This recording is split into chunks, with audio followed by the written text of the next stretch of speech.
tarde. É um prazer muito grande estar aqui. Eu estou aqui pelo prazer de estar aqui, atendendo a convocação do Sérgio, né, da presidenta Rita Cortez. Eu vou insistir, no presidente, Sérgio, né? porque desde o século XIII existe a desidência de gênero da língua portuguesa e o Caldas Aulete registra o vocábulo em 1926. Então não tem como negar o que já está adicionalizado, já compõe a nossa língua. É um prazer muito grande estar aqui também com o Emerson. Saúdo a todos. Como eu estou aqui também pelo prazer e por disciplina. Né? Fui acometido de uma infecção na garganta, né? Dormi com certa dificuldade essa noite e estou falando com certa dificuldade. Mas preparei aqui alguns apontamentos para as nossas reflexões. Então, fui convidado para falar sobre novas mídias, redes sociais, lawfare e fake news, os desafios da regulação do acesso à informação. A fake news são notícias falsas, né, tradução bem literal, publicadas por veículos de comunicação como se fossem informações reais. Esse tipo de texto, em sua maior parte, é feito e divulgado com o objetivo de legitimar um ponto de vista ou prejudicar uma pessoa ou um grupo, né, geralmente figuras públicas.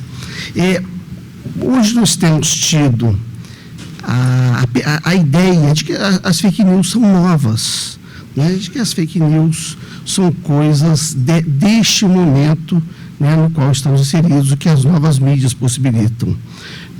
Na verdade, as fake news sempre existiram. Né?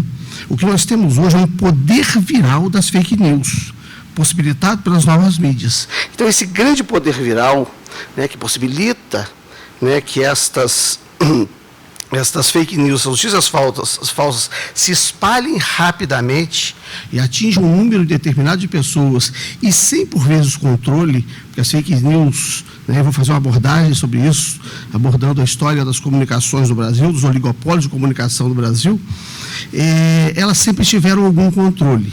Né, difundia-se a fake news e depois negociava-se a retratação. Hoje isso não é mais possível, porque não há mais controle, nem na divulgação, né, na viralização e tampouco na retratação. Então, as informações falsas apelam para o emocional do leitor, do espectador, fazendo com que as pessoas consumam material noticioso sem confirmar se é verdade o seu conteúdo. Agora, antes de qualquer coisa, quando nós falamos das fake news, nós precisamos estudar o que linka as pessoas e as tornam passíveis de aceitação da fake news. Antecipando aqui alguns exemplos de fake news que nós tivemos na história do Brasil, eu vou trazer um evento no dia 19 de maio de 2013. Difundiu-se num domingo que o governo ia suspender o pagamento das Bolsas Famílias. E as famílias saíram de Nova Iguaçu, vinham para Nilópolis, de Nilópolis para Ricardo de Albuquerque, né, e as pessoas foram procurando onde tinha agências da Caixa Econômica Federal para sacar os dinheiros antes que no dia seguinte o governo suspendesse o pagamento da Bolsa Família. E isso veio até quase o centro da cidade. Né, Ramos, Bom Sucesso, né, a Tijuca, né, as pessoas vieram andando, né, em turbas andando, procurando agências para sacar o dinheiro. E os dinheiros iam acabando e, no final, as pessoas depredavam a Caixa Econômica Federal. As agências da Caixa Econômica Federal, no dia 19 de maio de 2013. A pergunta que eu fiz diante daquele evento, assim, por que as pessoas acreditaram nessa mentira? Porque famílias inteiras saíram de casa no domingo e se dispuseram a sair para sacar os dinheiros, acreditando naquilo que era o fake news. Né? O ministro da Justiça tomou uma providência que ele achou que bastaria, pediu à Polícia Federal que instaurasse um inquérito policial. Inquérito policial para apurar boato.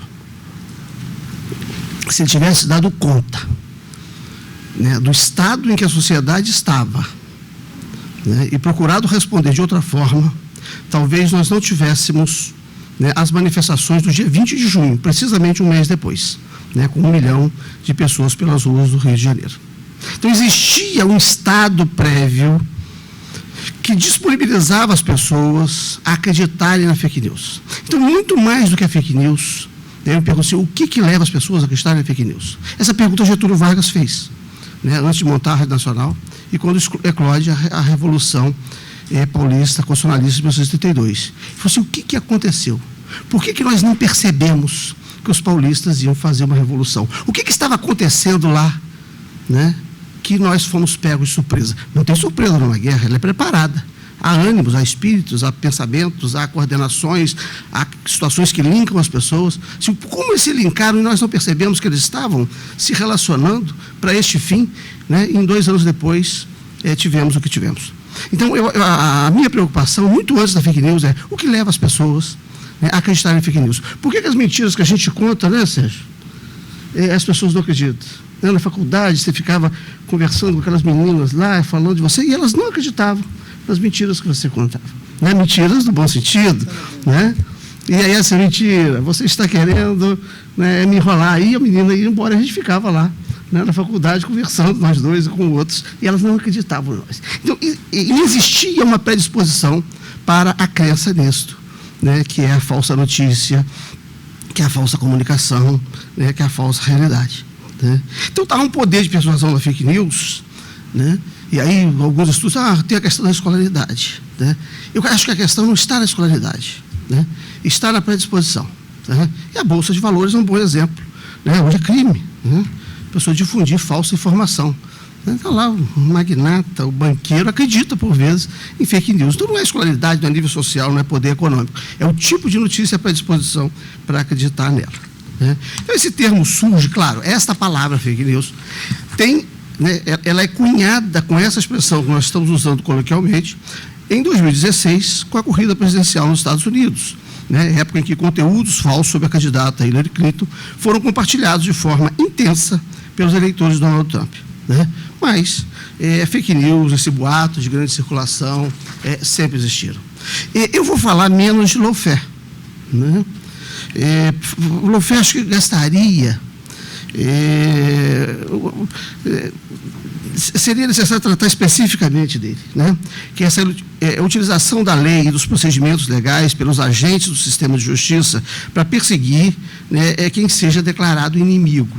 Né? Claro, a lawfare e a fake news, ela vai trabalhar junto quando juízes e empresas de comunicação ou jornalistas se associam, né, para trabalharem juntos, produzirem o mesmo efeito, né? Sejam dispondo um acusado, né, com a opinião pública e tornando mais fácil a aceitação de uma condenação.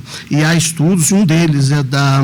Acho que ela foi membro aqui do IAB, né, uma legisladora federal, Salete Bacalhós. A tese de doutorado dela analisou essa questão também, de que os processos com repercussão na mídia são julgados em menor tempo e o resultado, né, dos julgamentos normalmente são aqueles desejados pela mídia. Então, o lawfare e a fake news podem andar juntos, né, nessas circunstâncias. Né, a difusão de uma falsa notícia, o induzimento ao processo, o induzimento à celeridade processual e, no final, a prolação, né, de um julgamento com o resultado desejado né, pela opinião pública. Um bom exemplo disto é o processo do mensalão. Né?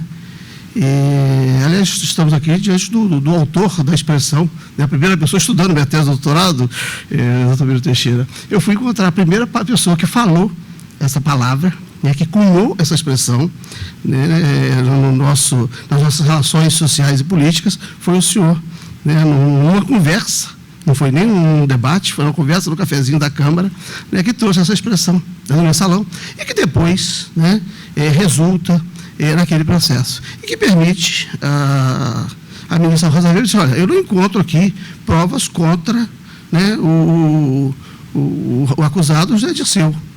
Né? Mas como tinha um núcleo aqui, um núcleo aqui, um núcleo lá, alguém tinha que organizar isso. E quem podia organizar isso era ele. Então, não tenho prova, mas tenho convicção, e a literatura jurídica me permite a condenação. Né? Então, um voto com este fundamento só era possível. Né? Só é possível, e só foi possível, porque existia uma predisposição, né, na sociedade brasileira para aceitar aquela condenação. De outro modo, né, as pessoas, não, peraí, se não tem provas, né, e ainda que haja os núcleos, e não tem prova de que este seja o coordenador, não é possível condenar quem supomos seja o coordenador. Mas aquilo passou, né, muito fácil, porque existia já uma predisposição, né, contra aquele que era apontado como coordenador, né, daquela prática, né, que se, né, expressava por núcleos específicos, né? Então, o lawfare, ele essa utilização dos procedimentos de guerra, né, no aparato jurídico, tratando o acusado como inimigo de antemão. E o próprio juiz se coloca ao lado. Eu estou falando de um país imaginário que essas coisas não acontecem no Brasil, né?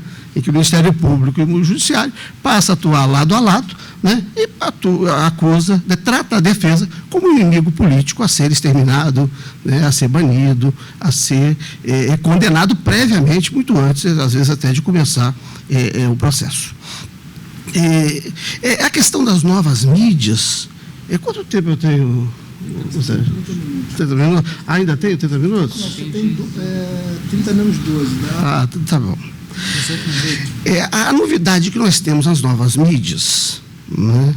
E essa questão das novas mídias, ela me chamou a atenção num livro do professor Teotônio dos Santos, de 1983, né? Tem algumas pessoas que, tal como Salieri, a Moza, eu tenho muita inveja, né? Porque em 1983, o professor Teotônio dos Santos, ele escreve um livro sobre a revolução tecnológica e científica, e nos aponta essa possibilidade, né, de novos meios de comunicação, né? Isso quando inexistia, nós já estávamos começando a pensar em computador pessoal, né? E nem pensaríamos que um dia haveria a internet, né? A novidade das redes sociais é o quanto ela atinge os oligopólios de comunicação, né? Os meios de comunicação no mundo, né, e no Brasil, eles sempre tiveram donos, né? Sempre teve quem controlasse, né? O que as redes sociais fazem é tirar essa primazia, né, dos oligopólios de comunicação, né? Isso desnorteia, evidentemente, essas empresas. Mas elas sempre atuaram do mesmo modo. A minha tese de doutoramento foi sobre empresas de comunicação. Eu fiz uma dissertação de mestrado sobre o judiciário, estudei o judiciário no Brasil, muito especificamente na República, foquei na República, a questão do Pacto Coronelista, e analisando o Pacto Coronelista, que vigeu da Primeira República, eu pude encontrar o nascedouro das empresas de comunicação que nós temos, né, no Brasil hoje, né, que estão atuando no Brasil hoje, né? Então não dá para estudar a história das comunicações do Brasil remetendo à pequena imprensa do final do século XIX e do século XX, né? Ou a imprensa no seu nascedouro, né, com a chegada da família real em 1808. Essas empresas têm um marco, né? Em 1922, Idneu Marinho é preso junto com o pai do Carlos Lacerda, Maurício Lacerda, envolvido com um levante tenentista. E a partir, né, se nós buscarmos as empresas, a história das empresas de comunicação no Brasil, nós vamos encontrar, por exemplo, que o Roberto Marinho não estava apoiando o golpe de 64. Ele era partícipe, ele e os tenentes, eles estavam juntos. 22, 27, 30, 32, 35, 37, 39, 45, 51, 54, né, 59, né, e 61, 62, 64. Pronto. Chegaram juntos, não é que apoiou, não. O projeto é que ele era um consórcio para a tomada do poder, levou muito tempo.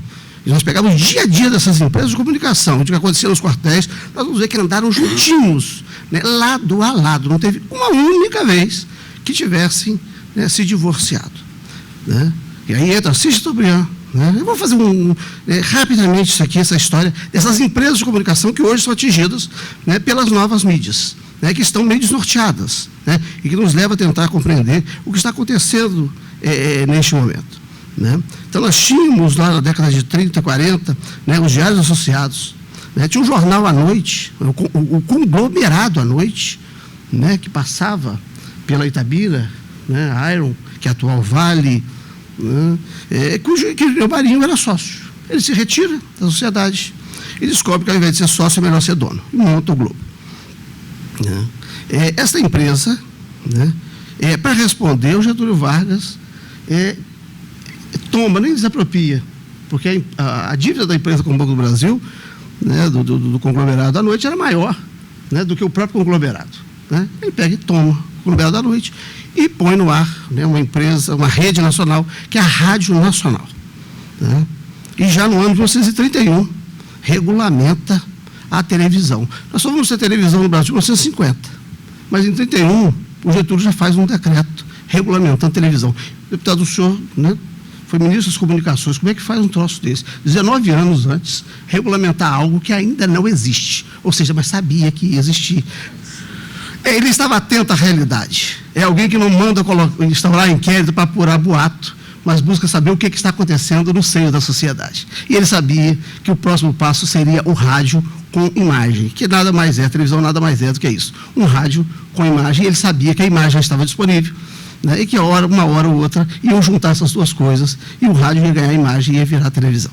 Né? E ele regulamenta isso em 1931. Né? Então, tem uma situação, né, bem emblemática, é o episódio que leva ao suicídio, né, do Getúlio. Né? Para fazer frente àquele conglomerado de comunicação que ele fazia oposição, né, a última hora não, o conglomerado que é criado. A Tribuna da Imprensa do Carlos Lacerda, né, o Globo, né, do Roberto Marinho, os diários associados, os vários jornais do Assis Chateaubriand, o jornal Dia, que foi criado em 1954 também, né, com o Chagas Freitas, governador 2 vezes deste estado, né, primeiro da Guanabara, depois do estado do Rio de Janeiro. E o Banco do Brasil financia, né, o Samuel Vale para criar um jornal que apoiasse o governo. Isso vira um problema, né, e leva Getúlio Vargas ao suicídio. Só que hoje nós sabemos, aí foi levantar também essas questões, as dívidas do Roberto Marinho, do Assis Chateaubriand e do Carlos Lacerda com o Banco do Brasil, dívidas vencidas, eram muito maiores que o empréstimo que o Banco do Brasil concedera ao Samuel Vale. Né? Eles acusavam, né, muito fortemente, né, esse uso do Banco do Brasil, né, para financiar um jornal, quando deviam muito mais e com dívidas já vencidas. Né? E a história de publicar, transformar pautas governamentais de notícias já era comum. Né?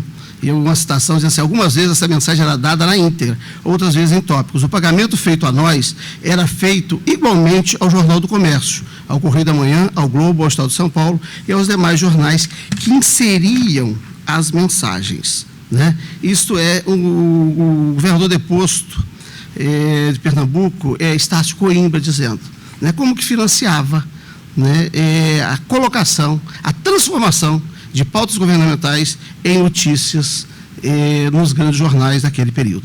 Então, o Pacto Coronelista, que possibilitou a governabilidade da Primeira República, também se estendia às empresas de comunicação. Não era o coronelismo eletrônico, né, e essa é uma palavra cunhada a partir do momento em que os coronéis, né, a base da sustentação política deixa de ser a propriedade da terra, né, ela passa a ser a propriedade dos meios de comunicação, cunhou-se essa expressão. Não é mais o coronel rural, o coronelismo é eletrônico. Então, assim, não era o coronelismo eletrônico, pois não existindo eletrônica, os veículos de radiodifusão e sons de imagem não tinham essas características, mas já era pacto de proveito entre o poder público, demandante de acalentar a opinião pública, e as empresas ou empresários de comunicação travestidos de jornalistas. Né? E aí nós vamos precisar fazer uma distinção entre o trabalhador da empresa de comunicação e o empresário da empresa de comunicação, o dono da empresa de comunicação. Um é um operário, um é o chão de fábrica, é quem corre atrás da notícia, quem escreve a notícia, é quem difunde a notícia, o outro é quem lucra, né, com este aparato. Então, eu tinha selecionado aqui algumas situações de fake news, né? Acho que uma das mais célebres delas são as cartas atribuídas a Arthur Bernardes, né, injuriando o Clube Militar e o Marechal Hermes da Fonseca. Isso aqui foi um complexo, foi espetacular esse conjunto de cartas falsas atribuídas a Arthur Bernardes. Arthur Bernardes é o presidente que promove estudos sobre o solo brasileiro e o primeiro a propor a distinção do solo e do subsolo, né, tratando, né, que o proprietário do solo não era proprietário das riquezas minerais nele existentes. Né. Isso depois vai se aprofundar, claro, com a Revolução de 30. Mas Arthur Bernardes quer ir num projeto nacionalista, né, coloca essa questão em pauta, né, e cerceia, né, a ampliação né, do poder do capital internacional, né, e aí estava o Facquá, que era o Ike Batista da época, né? Percival Facquá. Eu sempre que eu vejo um homem mais rico do Brasil, eu falo assim, de quem é o dinheiro que é dele? Né? Porque já foi Percival Facquá, não vou falar o nome, muitos deles estão vivos aí ainda. Aparece como um homem mais rico, ele na verdade é um testa de ferro, é um operador, e nessa época era o dono de quase tudo no Brasil, tudo, todas as empresas de ferro. Todas as jazidas, todas as empresas de comunicação, tudo era do Percival Facquá, né? E quando vem a Revolução de 30, ele é descalçado. Aí começa com Arthur Bernardes, que ele retira a propriedade do subsolo, né, da riqueza do subsolo, né, de onde ele era proprietário do solo. Ele é retirado da titularidade dessas coisas todas e, para sobreviver, tem que trabalhar como empregado nas próprias empresas onde ele era dono. Né? Esse sujeito volta para os Estados Unidos, triste, né, deprimido, e acaba suicidando lá. É o dono do Brasil, né, nos anos 10, nos anos 20. Então, essas cartas atribuídas, né, e nelas estão Irineu Marinho, né, fazendo, né, fake news muito bem plantada.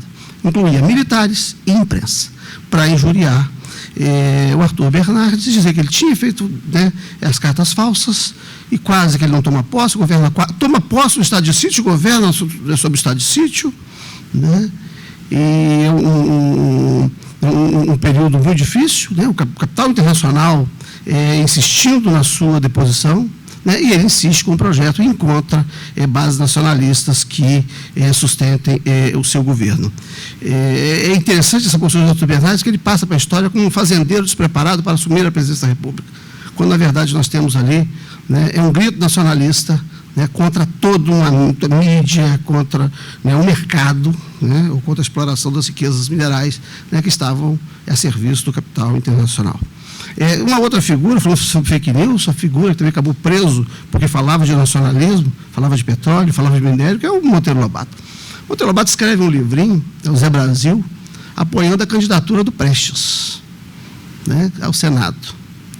E a polícia apreende esse livrinho e faz um outro, né, dizendo para não votar no Prestes. Faz uma fake news, um livrinho, né, uma cartilhazinha, dizendo, né, olha, é o contrário, é para não votar. Então, o livro Zé Brasil, né, do Monteiro Lobato, é apreendido pela polícia. A polícia exercia severamente a censura. E o outro, né, feito pela própria polícia, né, injuriando Prestes, né, era de livre circulação. Tem alguns exemplares aí, alguns estudiosos ainda têm os dois exemplares, dá para comparar, mas iguaizinhos, né? E a polícia permitia a circulação. Então, a polícia sempre teve esse papel, a censura. E durante a ditadura empresarial militar, a polícia exerceu essa censura. E era a Polícia Federal, né? E a censura não acabou no Brasil, né? Como foi falado aqui pelo Daniel Sarmento, a censura passou a ser exercitada, né, após a Constituição de 88, pelo Poder Judiciário. E eu levantei também, né, exposições, obras de arte censuradas pelo Poder Judiciário. E aí eu não vou fazer também um discurso institucionalista, não. Eu acho que tem juízes, tem grupos, tem segmentos, né, não dá nem para glorificar, né, nem para apontar isso como coisas do Poder Judiciário, porque numa instituição plural, né, nós vamos encontrar esses setores, né, que aceitam esses papéis. Então, a censura não acabou, né, ela mudou de mãos. Um caso de fake news, né, dos mais rumorosos, né, dos anos 40, é do deputado Barreto Pinto, né, o grande, né, Jamazon, né, vai fotografar, diz, não, peraí, eu ainda não botei as calças, eu botei aqui o fraque, botei a gravata, me vesti, mas fique tranquilo, eu vou fotografar apenas a cintura para cima. Né, e fotografa o deputado Barreto Pinto, né, de corpo inteiro, primeira página da revista Cruzeiro, que era assim, mais do que a Veja, né, já foi, né, e a manchete era Barreto Pinto sem máscaras, né, e o homem de cueca, né, paletó, gravata de cueca. É fraque, né, gravata e de cuecas. E aí vai o sensacionalismo, né, e quem está falando julgamento sensacional, né, o Globo, Isso é 1949, né? A cassação do mandato. Isso aqui envolvia também a questão política. O deputado Barreto Pinto era do PTB, tá? Quem faz a grande carga contra o seu mandato e leva a sua cassação, né? É a UDN, né? Alguns setores do PSD, né? Mas, sobretudo, a UDN, com amplo apoio, né, do Jornal o Globo, né, que estampa, né, esse aqui, o julgamento sensacional. Né? Então, nós já temos o sensacionalismo, né, dos julgamentos há muito tempo.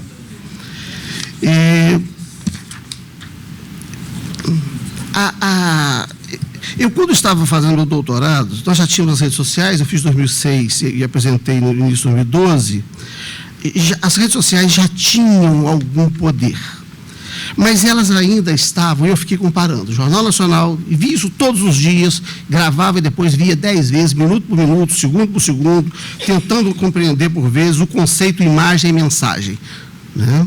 E foi um trabalho miserável, eu nunca mais consegui ver o Jornal Nacional depois de ter estudado durante um ano, né? Mas é sério, porque eu passei a ver de um outro modo, que não o modo que nós vemos, que é como um entretenimento. Eu passei a olhar com um olhar crítico, que me foi indispensável como um estudioso, que estava tentando entender a metalinguagem.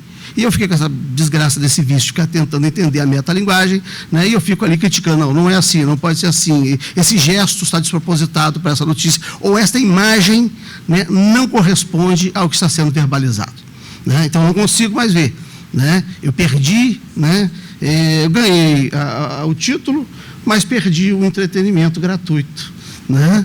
Porque não me é mais o entretenimento, eu continuo olhando com um olhar crítico. Mas naquele momento que eu estava, né, e atento, tentando compatibilizar o horário eleitoral gratuito, o Jornal Nacional e as redes sociais, o que estava acontecendo ali? Quem estava falando o quê? E onde estava, né, a melhor notícia e onde estava a fake news? Eu pude ver que quem regia, né, a discussão nas redes sociais era o Jornal Nacional. O horário eleitoral gratuito respondia ao que saía no Jornal Nacional. E eu peguei vários assuntos, tá? Eu vou dar um exemplozinho deles. Sobre o caso Helenice Guerra. Né? Durante vários dias, o caso Helenice Guerra foi tratado no Jornal Nacional e por longos períodos. Né? Dia 11 de setembro, dia 13 de setembro, 14 de setembro, 15, 16, 17, 18, 20, 21, 22, 25, 28, 29 de setembro. Ponto. Não falou-se mais de Helenice Guerra. E aí o horário eleitoral gratuito respondia, né? Ou a campanha do PSDB de José Serra, olha lá, saiu no Jornal Nacional, ou a campanha do PT, olha, não é nada disso, a história. Passou o primeiro turno, não teve mais Helenice Guerra. Volta o segundo turno, né? Volta o Jornal Nacional. Dia 9, 11, 13, 14, 16, 17, 18, 19, 20, 21, 25, 26. 28 a eleição, acabou. Não se falou mais de Helenice Guerra. Esse assunto acabou? Ela foi condenada? Alguém sabe dizer aqui? O que aconteceu com a mim? Sabe? Não, voltou sim.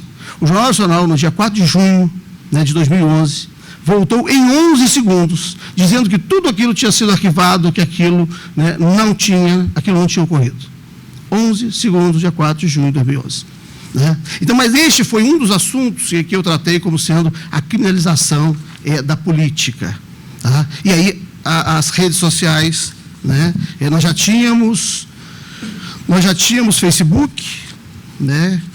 Já não tínhamos, estava enfraquecido o Orkut, já tinha acabado o MySpace, o ICQ também já não existia, ainda usávamos o SMS, não tínhamos ainda o WhatsApp, né?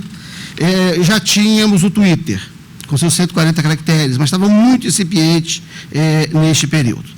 Mas o assunto que se falava em rede social era o assunto do Jornal Nacional. Portanto, o Jornal Nacional era quem ditava, quem pautava as comunicações das redes sociais. Né? E aí o horário eleitoral gratuito, a rede social, né, estava sendo pautado pelo que saía no Jornal Nacional. Foi quem pautou as eleições de 2010. Né? E aí, nesses 20 minutos que me faltam, né, eu estou terminando. Eu fiz uma análise de imagens e retórica nessas eleições. Isso é fake news. Eu fui ver se é fake news, mas não teve jeito, porque não havia essa propensão para acreditar. Então, né, não foi eficaz. Né? Então, nós tínhamos lá a criminalização da política, Mensalão, quebra de sigilo fiscal, aquela coisa da filha do Serra, que não tinha nada a ver com campanha, era um jornalista que estava fazendo um livro. Tinha muita discussão sobre Deus, padre, polícia, e sempre botava um aborto no meio. O caso é Erenice e Paulo Preto, as privatizações, família, religião, educação e saúde, que está em toda a campanha, a agenda anual eleitoral, que foi a história da bolinha de papel, né, e as soluções mágicas apresentadas. A bolinha de papel é espetacular, porque o SBT vende o seu noticiário a favor da campanha da candidata Dilma, porque o Banco Pan-Americano estava falência e o Banco Central socorreu o Silvio Santos. Senão ele teria que ter voltado a ser camelô nas barcas, né, em Niterói. A falência do Banco Pan-Americano teria levado todo o Grupo S à falência, né? E aí, né, o SBT é quem salva aquela situação da bolinha de papel. Não foi só bolinha de papel, não. Teve outras coisas. Eu entrevistei, inclusive, um jornalista da Folha, que fez a imagem da bolinha de papel. Ele falou assim, eu fotografei a bolinha de papel, mas jogaram tudo no Serra. Como é que ele vai passar num lugar, né, onde estão as pessoas que ele demitiu do Ministério da Saúde, daqueles matos mosquitos? Né? É muita ingenuidade política ir para lá sem segurança. O deputado Miro Teixeira fez, né, muitas campanhas por esse estado. Né, em 82, né, fez uma campanha e tinha lugar. Depois de 82 não podia mais passar. Ele tinha virado, é melhor passar direto, acenar de longe, porque vai levar coisas piores que bolinha de papel se entra no reduto do adversário. Né? Então, eu não vou entrar aqui na questão das retóricas de eleição e como que a retórica vai mudando, às vezes, numa eleição, e como que ela pega na eleição e fora da eleição, mas só para dar uma ideia assim, de como que as pesquisas de opinião, as pesquisas qualitativas, não as pesquisas quantitativas, encontram um público desejoso de uma determinada informação, e essa informação é preparada para atender esse desejo do público. Então, não é mais, não se noticia mais o fato, se noticia o que a pessoa quer saber. Então, você prepara uma notícia de acordo com a vontade do freguês. Nas eleições de 2010, ficou bem emblemática a questão de conceito, imagem e mensagem. A presidenta Dilma Rousseff, ela era sempre apresentada falando à frente de microfones, sem mostrar a presença do público. Então, você está falando aqui, mostrava só o rosto dela, falando no microfone. Uma postura extremamente antipática para quem fala, né, para um político que está falando, né, em rede social. O José Serra era mostrado sempre em meio a eleitores e cabos eleitorais. Né? E, sobretudo, o José Serra, sobretudo, em cabos eleitorais. E a Marina Silva era sempre mostrada em meios, né, a cabos eleitorais e público em geral.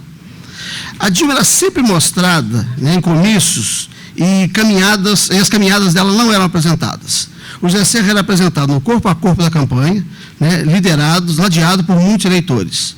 A Marina era apresentada no corpo a corpo da campanha, ladeada, né, por muitos eleitores. Sempre tinha concentração. A Dilma era sempre mostrada com jatinhos e carros. Era espetacular isso. Podia não ser um jatinho dela, não podia ter andado de jatinho naquele dia. Ela saiu de Nova Iguaçu para Belford Roxo, aí botava um jatinho.